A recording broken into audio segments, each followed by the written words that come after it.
오늘은 요한계시록 11장 15절에서요. 요한계시록 12장 끝절까지 읽었습니다. 11장 15절에는 일곱째 천사가 나팔을 붑니다. 어제도 말씀을 나눈 것처럼 일곱째 나팔 소리는 어떤 재앙이 전개되지가 않습니다. 단지 19절에 보면 이에 하늘에 있는 하나님의 성전이 열렸다 고 이렇게 기록하고 있죠. 일곱째 나팔의 재앙이 무엇인가? 그것은 앞으로 전개되는 일곱 대접의 심판을 말하는 것입니다. 그래서 일곱 나팔 소리라는 것은 3분의 1 남은 자들, 하나님의 음성에 귀를 기울이지 않는 자들을 향해서 땅을 치시면서 돌아오라 회개하라는 말씀이고, 이제 일곱째 나팔은 마지막 그 음성이라는 거예요. 그러니까 이거는 동시에 심판입니다.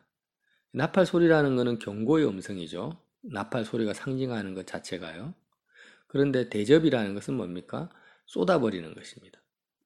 우리는 필요 없는 쓰레기 같은 것을, 음식물 찌꺼기를 어떻게 합니까? 쓰레기통에 쏟아버리죠. 그러니까 대접이라는 것은 경고라는 차원이 아니라 이제는 더 이상 회개하지 않고, 회개할 기회를 아무리 많이 주어도 회개하지 않은 자들, 회개할 때와 시간을 이미 오버해서 회개의 시간이 끝난 상태에서 심판이 내려오는 겁니다. 심판. 완전히 마귀에게 속하고 세상에 속한 자들을 향한 심판이 일곱 대접의 재앙입니다. 그래서 여섯째 나팔 소리 끝단에 이제 더 이상 시간이 없다, 더 이상 지체하지 않으리라, 이런 말씀을 힘센 큰 천사가 말을 했지 않습니까? 그래서 요한계시록 11장의 일곱째 나팔 소리가 불려졌고 하늘의 성전이 열렸다라는 이 말씀이 요한계시록 15장 5절에 또 반복됩니다. 내가 보니 하늘의 정거장막의 성전이 열리며, 요한계시록 15장 5절에요. 그러니까 성전이 열리며 일곱 대접 재앙이 요한계시록 15장 16장에 이제 나타나는 것입니다. 그러면 일곱째 나팔 소리가 들린 지금 11장 15절과 15장 5절 사이에 일어나는 사건들이 있지 않습니까? 헤롤 옷 입은 여자와 용, 짐승 2마리, 14만 4천 명의 노래와 마지막 수확과 마지막 재앙, 이런 12장, 13장, 14장에 있는 사건들은 어떤 배경을 무대로 일어나는 겁니까? 일곱째 나팔 소리가 들렸는데 아직 일곱 대접 재앙이 땅에 내려지지 않은 상태죠.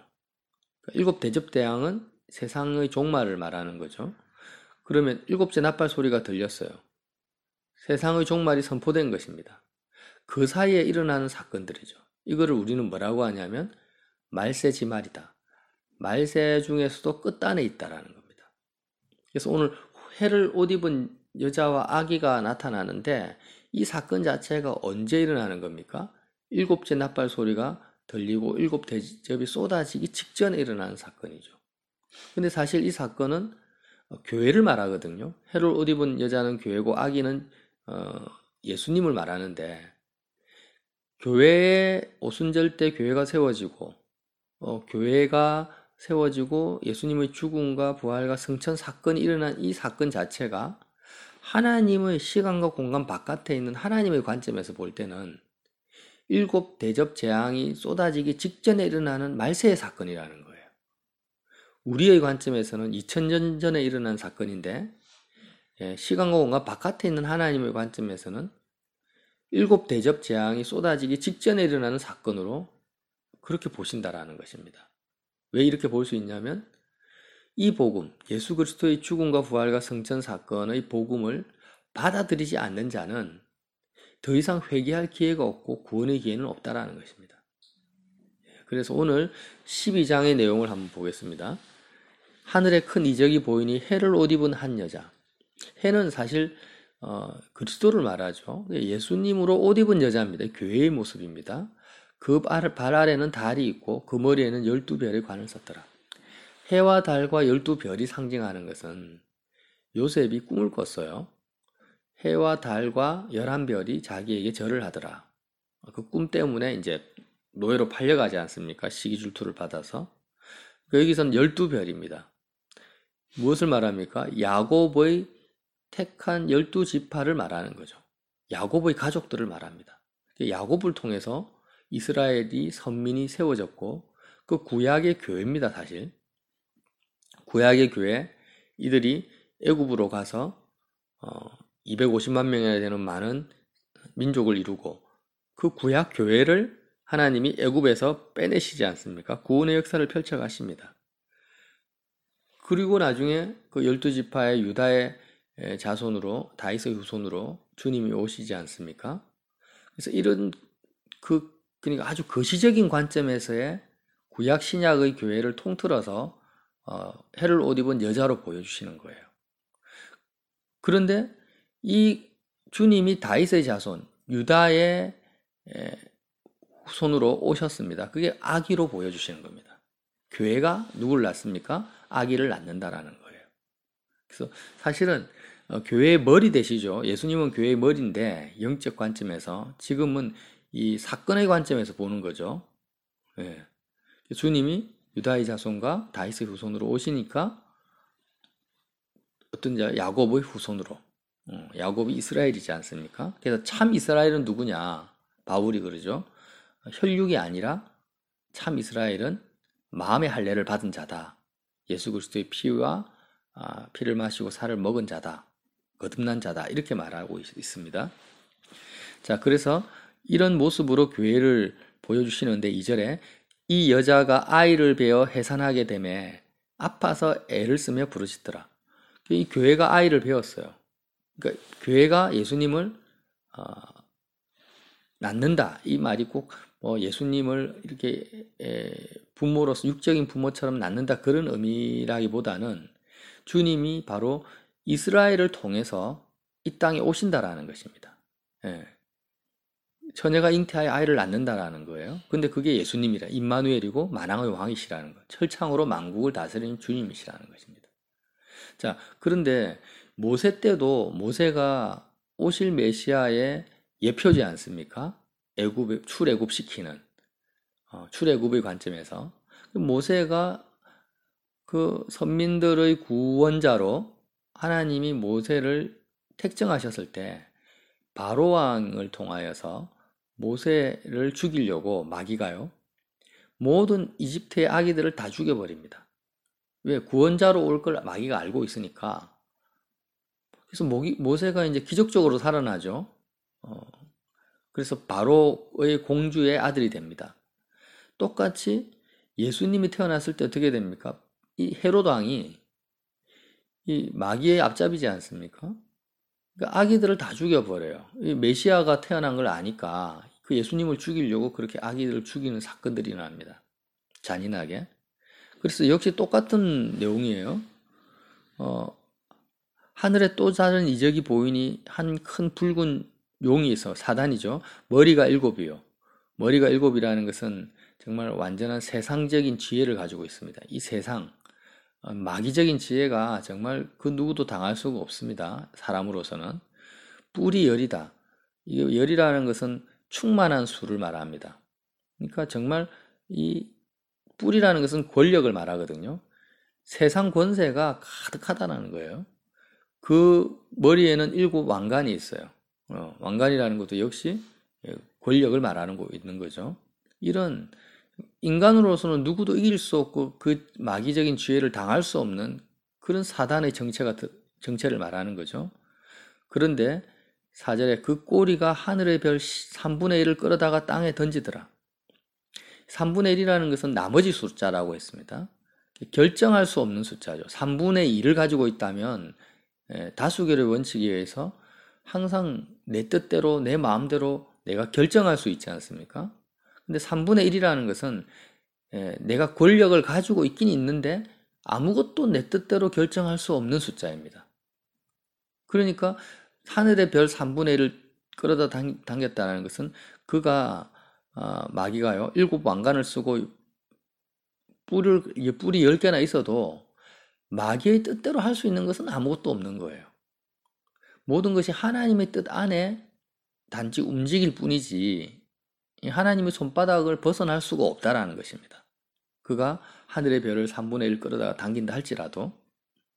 그래서 이 용이 사단이 해산하려는 여자 앞에서 그가 해산하면 아이를 삼키고자 하더라. 마치 헤롯 왕이 또 바로 왕이 모세가 태어날 때 예수님이 태어나면 바로 죽여버리려고 한 것처럼 그렇게 아이를 죽이려고 했다라는 거죠.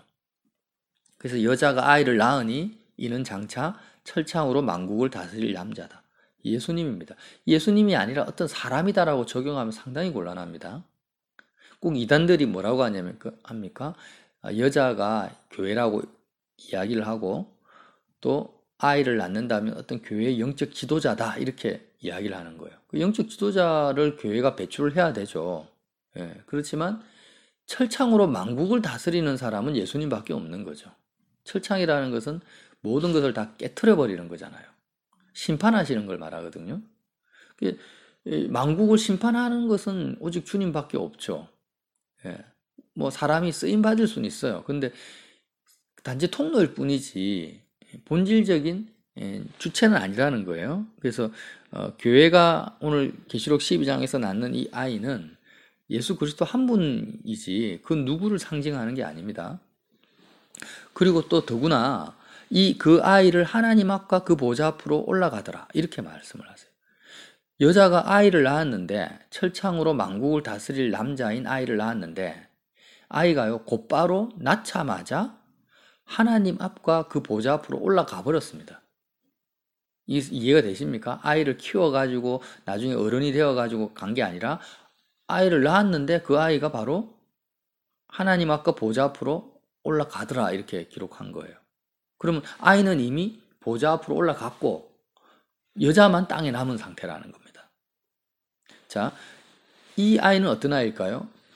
지금 예수님이 아이 상태로 하늘로 올라갔다라는 게 아니라 예수님이 태어나시고 이스라엘 12지파를 통해서 태어나시고 죽으시고 부활하시고 승천하셔서 하늘 보좌로 올라갔다 이 말이에요.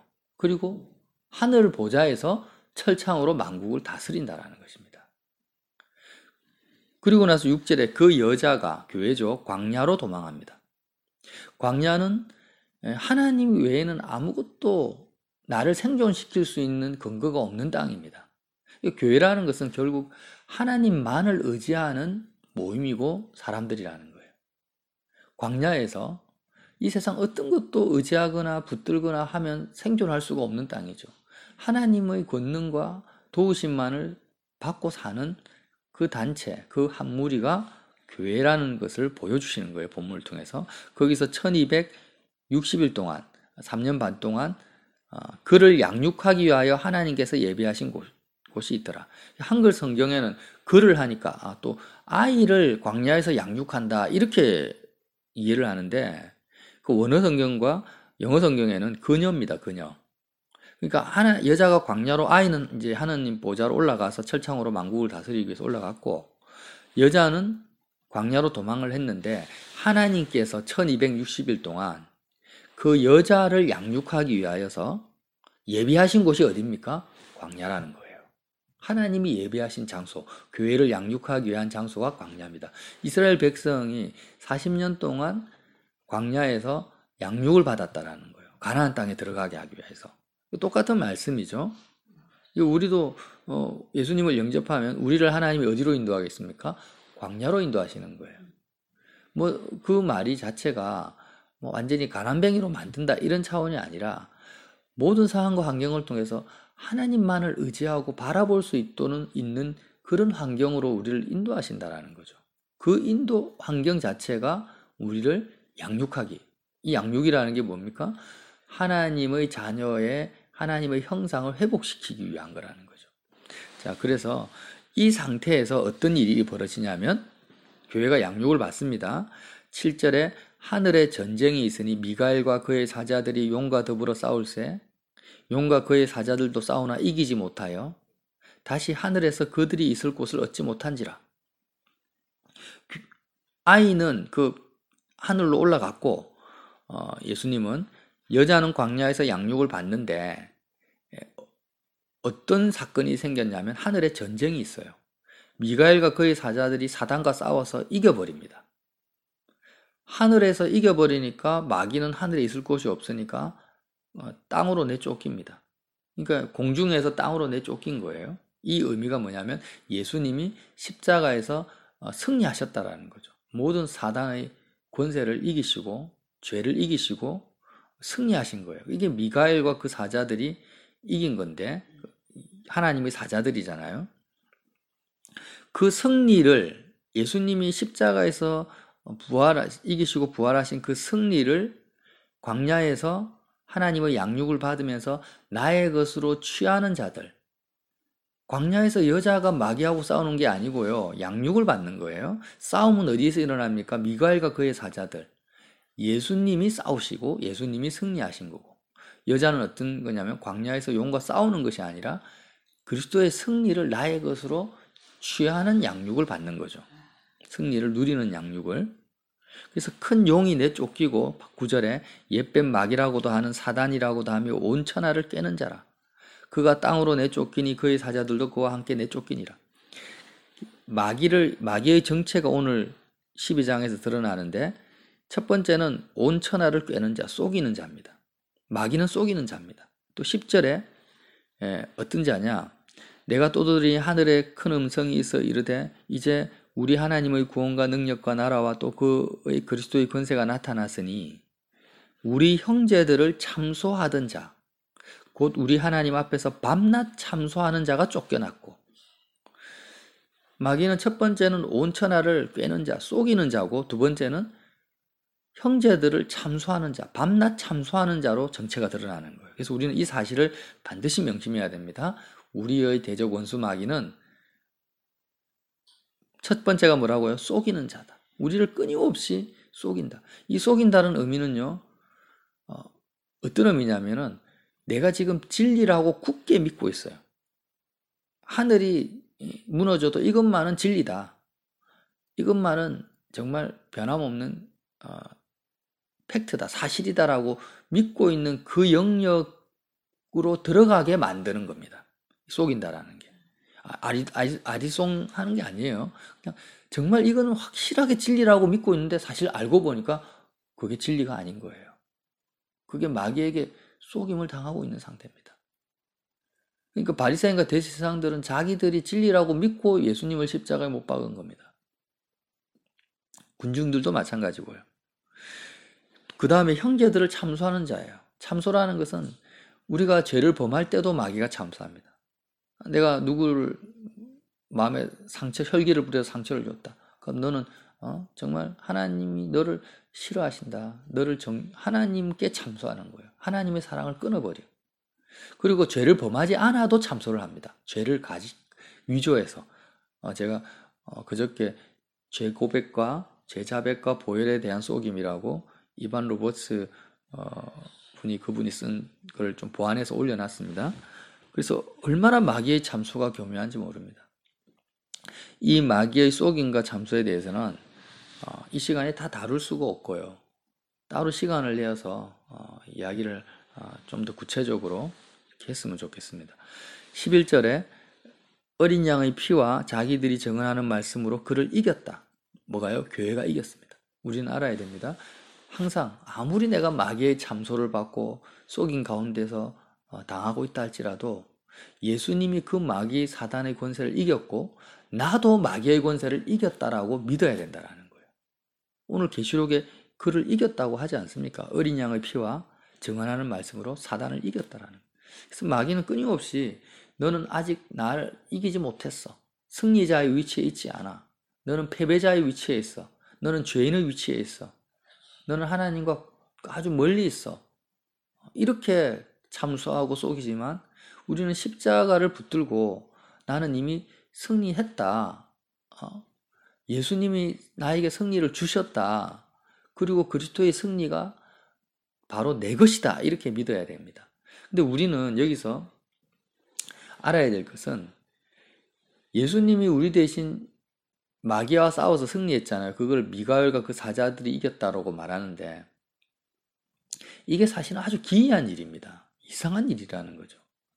예를 들면 그냥 우리나라 최고의 재벌이 달새방에서 산다. 뭐 이러면은 굉장히 이상하지 않습니까? 어? 아니 수십 개의 빌딩을 내 것으로 가질 수 있는 그런 재벌들이 그걸 다 버리고 달새방에 산다. 정말 이상하죠. 무슨 이유가 있겠죠. 그런 것처럼 더 기이한 것이 뭐냐면 하늘 보좌에 계신 하나님이 인간으로 오셔가지고 마귀하고 싸우는 거예요. 죄와 싸우는 거예요. 이게 너무너무 기이하고 이상하다라는 거예요.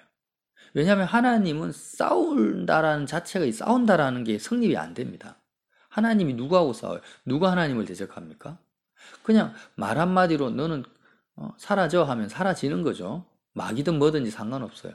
그러니까 하나님이라는 그 삼위일체의 그 위격은요, 뭘 싸운다, 뭐 애를 쓴다, 뭐 노력, 인내한다 이런 말들이 적용될 수 있는 존재가 아니라는 겁니다. 그런데 하나님이 사람으로 오셔서 싸우셨어요. 그 왜 싸울 필요가 없는 분, 싸울 이유도 없는 분이 왜 싸우셨고, 승리한다라는 말도 의미가 사실은 적용이 될 수가 없죠. 그분은 처음부터 이미 승리 자체시고, 아예 싸움도 되는 것도 아니고, 예를 들면, 탱크와 소총을 가지고 있는 군인이 있는데, 5살짜리 애가 군인하고 싸웁니까? 탱크를 가진 군인하고? 싸움 자체가 되지가 않죠. 싸운다라는 말 자체가 이는 맞지가 않는 거예요. 하나님이 싸운다, 예수님이 싸운다, 이게 말이 안 되는데 예수님이 싸우셨다 성경에 표현을 하고 또 죽으시고 부활하시고 승리하셨다라고 기록을 하신 이유는 뭐냐면 이유가 있다라는 거예요. 왜 그렇습니까? 우리가 싸워야 됩니다. 우리가 싸워야 되고 우리가 승리해야 되는데 우리는 마귀하고 우리는 또 싸우면 안 되는 거예요, 또. 왜? 7머리가 있고 7왕관이 있고 10뿔을 가진 그 마귀 사단하고 우리가 어떻게 싸웁니까? 싸움 자체가 안 되죠. 백전백패죠. 그러니까 예수님이 우리 대신에 싸우셨다라는 거예요. 싸울 필요가 없는 분이. 승리할 필요가 없는 분이 승리를 하신 겁니다. 왜? 우리 대신에.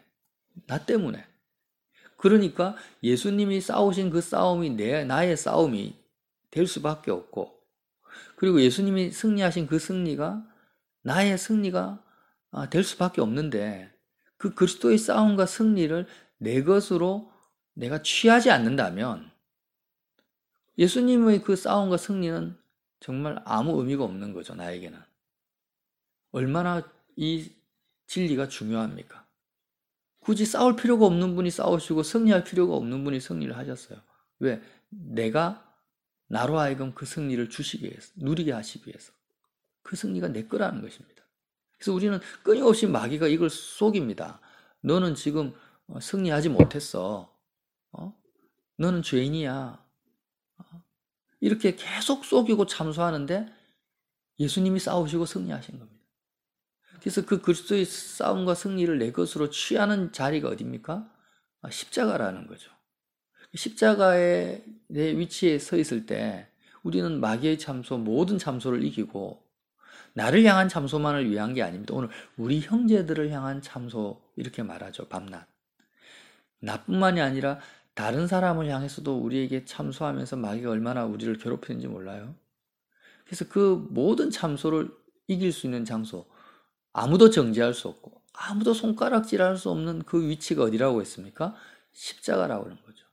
가장 극악한 죄인이 못 박히는 그 위치에 내가 서버리면 나는 그 누구도 정죄하거나 참소할 수도 없고 나는 이미 세상에 대해서 죽은 자입니다. 마귀의 참소를 벗어나는 거예요. 전에도 말씀드렸지만 세월호 사건의 주범이라고 막 이야기됐던 유병환, 구원파 유병헌이라는 사람이 우리나라의 모든 경찰력이 동원해서 그를 잡으려고 군경합동수사반이 편성이 됐는데 그를 추적하다가 죽어버리니까 수사가 그날로 종결돼 버리죠.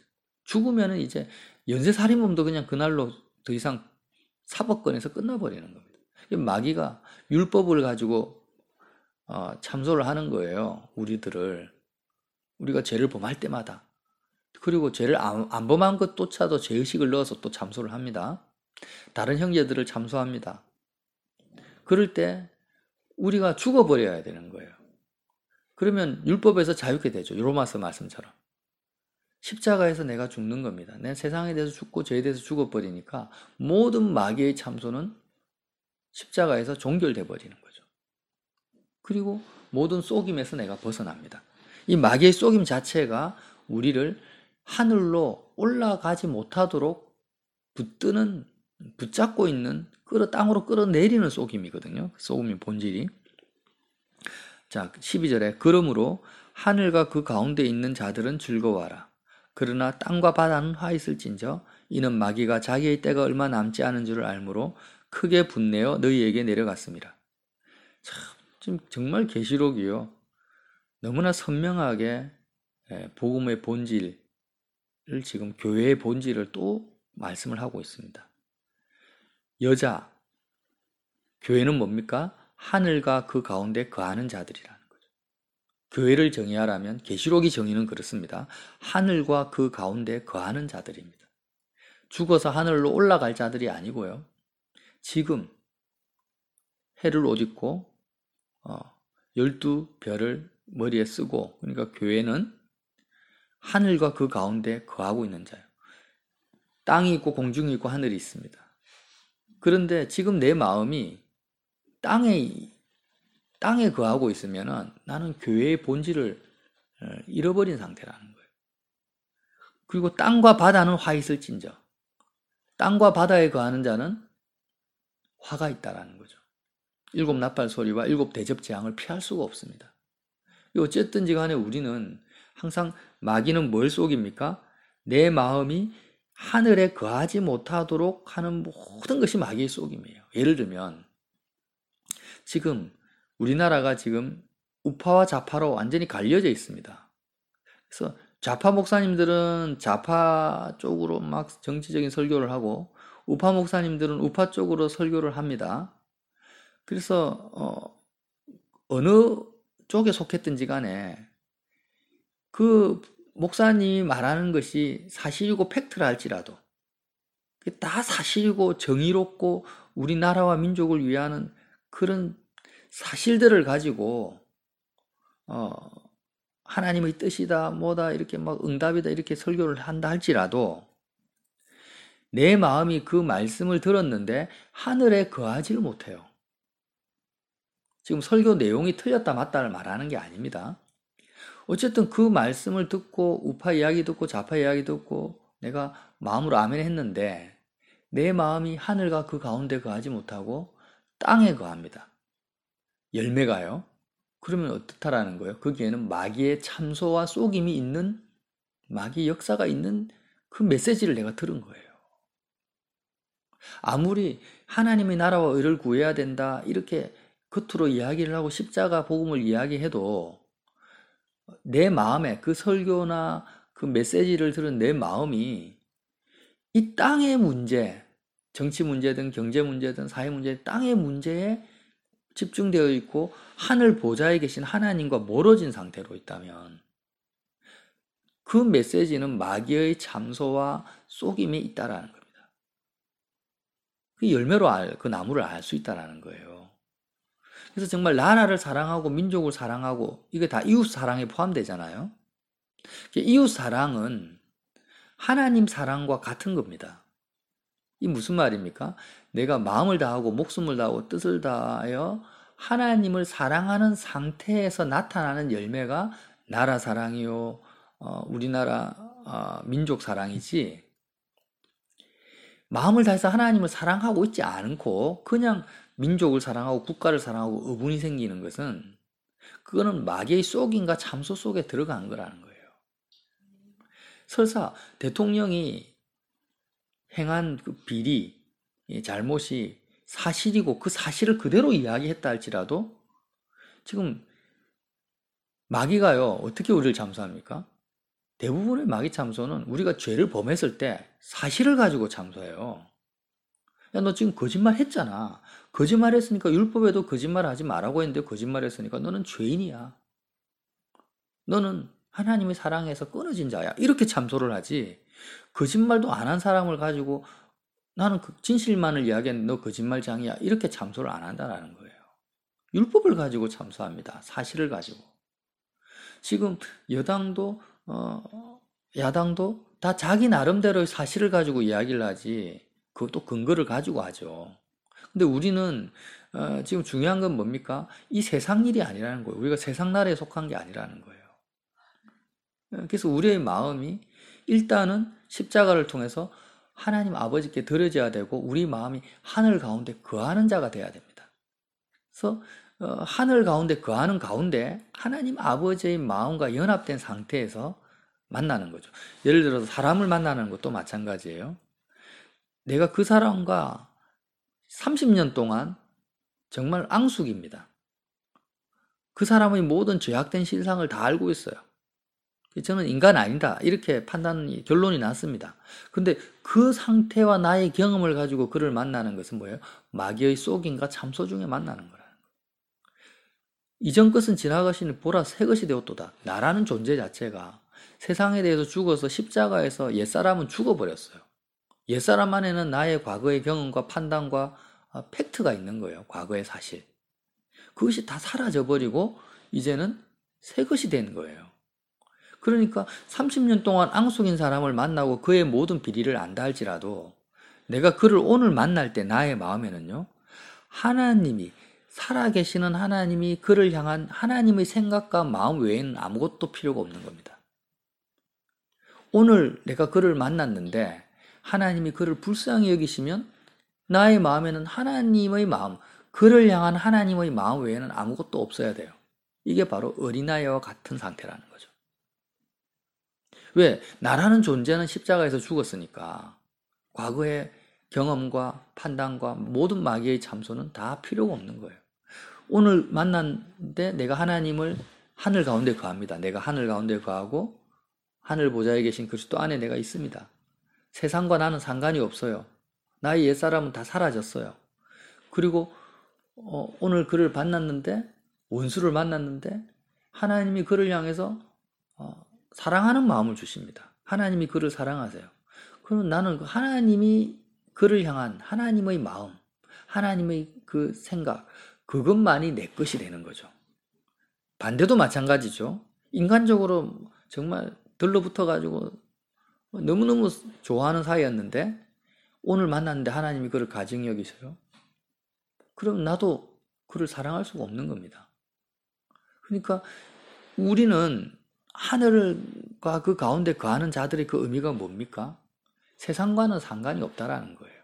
하늘에 계신 하나님 아버지가 실시간으로 그때그때 주는 마음과 생각만을 품고 이 땅을 사는 자들이 하늘과 그 가운데 사는 자들. 그들은 어떤 마귀의 참소에도 영향을 받지 않고 마귀의 속임 가운데서도 들어가지 않습니다. 한번 생각해 보세요. 저는 그런 경우를 많이 경험합니다. 나와 그는 아무런 관계성이 없어요. 나쁜 관계성이 없다라는 거예요. 그가 나를 존경하고 사랑하고 나도 그를 사랑했습니다. 그런데 제3자가 나타납니다.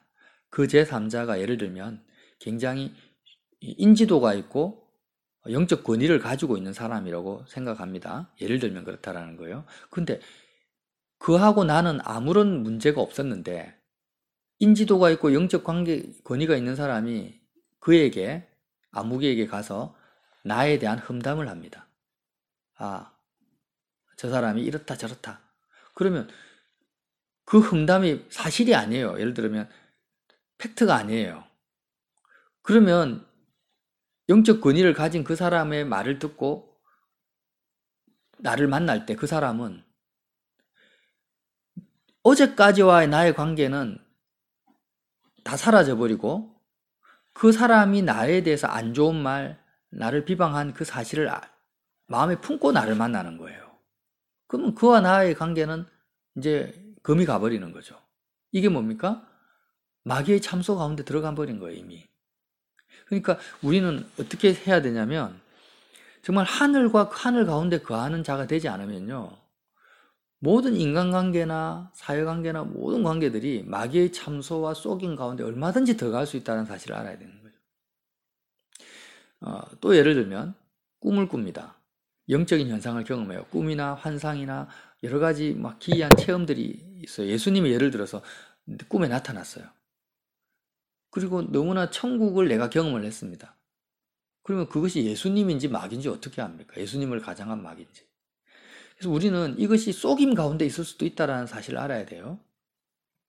그래서 우리는 이런 모든 것 가운데서는 중립적인 자세를 취해야 됩니다. 어떤 중립적인 자세? 내 마음이 하늘 가운데 거하는지 안 거하는지를 확인할 때까지는 그 영적 현상이나 사람들의 말이나 모든 사건, 그것을 중립적인 자세로 일단은 보류해 놔야 됩니다. 그걸 내 마음으로 받아들여서는 안 되는 거예요. 아무리 좋은 설교 말씀, 아무리 맞는 말씀, 또 아무리 정말 기가 막힌 영적 체험, 또 사람들의 말, 이런 모든 것들을 내가 받아들였을 때, 내 마음을 보는 거죠. 내가 지금 그 영향을 통해서 하늘에 거하고 있는지, 땅에 더 집착하고 있는지를 보는 것입니다. 그리고 나서 그 열매가 하늘에 거하는 것이 아니라면, 하나님을 더 사랑하고 하나님과 가까워지는 게 아니라면, 그것은 거부해버려야 됩니다. 거기서 벗어나야 됩니다. 거기에는 분명히 마귀의 속임과 참소가 들어가 있는 거죠. 자, 이 기준이죠. 그래서 여기서 벗어날 수 있는 가장 좋은 길은 뭡니까? 십자가를 항상 나의 삶 속에 적용시키는 거죠. 열매로 알 수 있고 본질은 뭡니까? 내가 그리스도의 죽음에 매일 참여함을 통해서 십자가의 그 길을 통해서 내가 하늘에 거하는 것이죠. 그래서 이렇게 사는 자들이 교회라는 것입니다. 오늘 계시록에서 말하는 교회입니다. 그래서 이렇게 살지 못하도록 13절에 용이 자기가 땅으로 내쫓긴 것을 보고 남자가 낳은 여자를 박해하는 거예요. 그래서 사단이 교회를 박해하는 것은 물질을 가난하게 만들고 막 그냥 초대교회처럼 감옥에 집어넣고 이런 겉으로 나타나는 이것만을 박해라고 생각하는데 그건 아주 빙산의 일각입니다. 가장 본질적인 마귀의 박해는 뭐냐면 하늘 가운데 거하지 못하고 땅에 집착하도록 만들고 속이고 참소하는 거라는 거예요. 뭘 가지고요? 정의로워 보이고 의로워 보이고 정말 맞는 사실을 가지고. 참 무섭죠. 그렇지만 14절에 그 여자가 큰 독수리의 두 날개를 받았습니다. 교회는요, 독수리의 두 날개를 받았다. 이 말이 뭐냐면 끊임없이 독수리처럼 하늘을 향해서 날아가는 거예요. 하늘을 향해서 올라가는 본성을 가지고 있는 것이 교회라는 거예요. 땅을 추구하지 않습니다. 끊임없이 하늘을 추구합니다. 독수리의 날개를 받았다. 광야 자기 곳으로 날아가서 하나님을 만나는 장소죠. 거기서 뱀의 낫을 피하여 한 때와 두 때와 반 때를 양육받음에 하나님이 정하신 그 때에 그렇게 양육을 받는 거예요. 그리스도의 신부로서.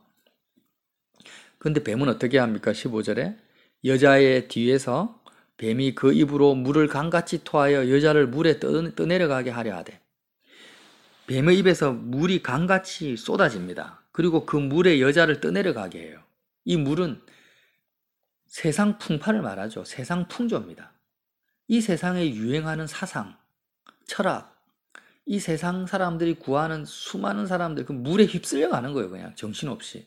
깨어있지 않으면은 우리는 어느덧 마귀의 입에서 토하는 그 물에 휩쓸려서 하늘에서 멀어진다라는 거죠. 하나님께로부터. 그런데 땅이 여자를 도와 그 입을 벌려 용의 입에서 토한 강물을 삼킵니다. 땅이 도운 것이 아니고 사실은 하나님이 도운 거죠. 하나님께서 여자를 도왔어요. 땅이라는 그 의미 자체는 이 세상을 말하는 것이 아니고요. 어쨌든 하나님이 여자를 도와서 땅이 입을 벌려서 물을 다 삼켜버려서 강물이 용의 입에서 나온 그 강물이 여자를 삼키지 못하도록 교회를 하나님이 지켜주시는 것입니다. 그래서 17절에 용이 여자에게 분노하여 돌아가서 아무리 교회를 무너뜨리고 세속화시키고 세상 풍조에 휩쓸려가게 하려고 해도 안 되니까 마귀는 더 분노하는 거죠. 여자의 남은 자손 곧 하나님의 계명을 지키며 예수의 증거를 가진 자들과 더불어 싸우려고 바다 모래 위에 서 있더라. 예수님이 너희가 집을 지을 때 모래 위에 짓지 말고 반석 위에 지으라고 했잖아요. 근데 마귀는 어디에 서 있습니까? 바다 모래 위에 서 있습니다. 글로 끌어당기려고 하는 거죠. 그래서 항상 마귀는 이제는 자기의 때가 얼마 남지 않은 거예요. 이제 모래가 다 무너진, 마귀가 서 있는 곳은 모래 위라는 거죠. 근데 하나님의 자녀들은 하늘 보좌, 반석 위에 진리 위에 서 있다라는 것입니다. 그래서 요한계시록 13장에는 짐승, 이제 마귀의 하수인들이 본격적으로 교회와 어떤 전쟁을 벌이고 있는지를 13장에 이제 또 드러나고 있는 거죠. 오늘 특별히 기억해야 될 것은 속이는 자와 참소하는 자. 이 마귀의 그 괴계는요, 말로 표현할 수가 없습니다. 경험해보지 않으면 알 수가 없는 거예요. 여기서 벗어날 수 있는 유일한 길이 뭐라고요?